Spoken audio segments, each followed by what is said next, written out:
Okay, well, there's two things on progressive GBS leadership. One is about the business and the orientation to the business. So truly understand the business, and it's not all about GBS, but it's about what you achieve and what you support in the business, and delivering for that organization, getting really close and understanding what their drivers are and where you can help.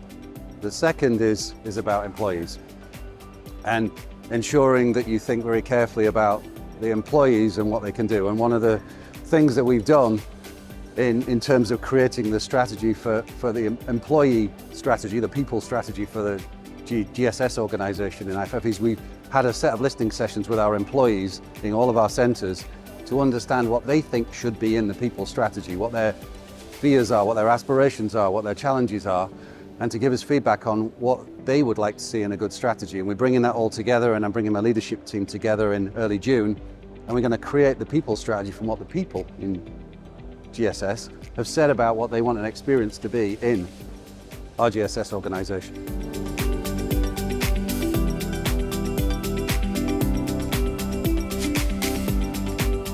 Okay, so we, as a corporation, when I'm thinking about investment, we're a company that's been built by many acquisitions. We've got a number of ERPs, and we've got a forward strategy to look at S/4HANA, but we're trying to look at where do we need bolt-ons, where do we need best of breed to minimize the amount we do in the core ERP, but we've got to get that balance right and make sure that whatever we think about, that the business, the tools that we put in to support the business are good, fit for purpose, and meet the need, and also those critical things of compliance and controls and making sure we don't miss anything there, and making sure we continue to improve margin and cash flow. Really, really critical in that balance of decision making between tools, but very much thinking about what's in core ERP, what's in best of breed, and how do we maximize the opportunity from S/4HANA.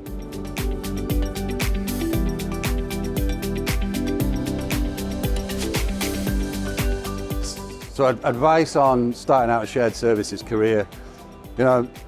First thing I really talk about is sort of expectation management. When you create a shared services organization and you deliver services, they have no choice about where to go. They have to get that service from you. And if you don't set expectations, the expectation of the organization is perfection, and therefore you'll always fail. So you have to think really, really carefully about expectation management and think about what the business needs and bring things that the business needs into your service offering, and then talk to them about the fact that things will go wrong, that things won't always be run perfectly, but what you want to do is know that those things that are going wrong so that you can do something about them. And I think the other thing is you sort of got to have rhino hide, right? So people are going to expect perfection out of you, and if you get defensive, then it'll be taken the wrong way.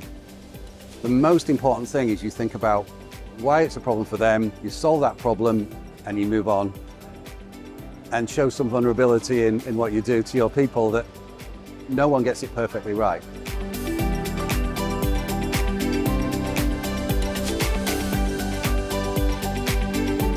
So I always love coming to Shared Services Week, and particularly this conference, because it has the most diverse group. So I meet a lot of senior leaders of GBS's, shared service organizations, but you also meet some of the practitioners that are probably 1 or 2 levels down from the level I operate the organization, and you always learn something new. And because there's so much variety of shared service organizations in Europe, I think this conference particularly brings that variety to life.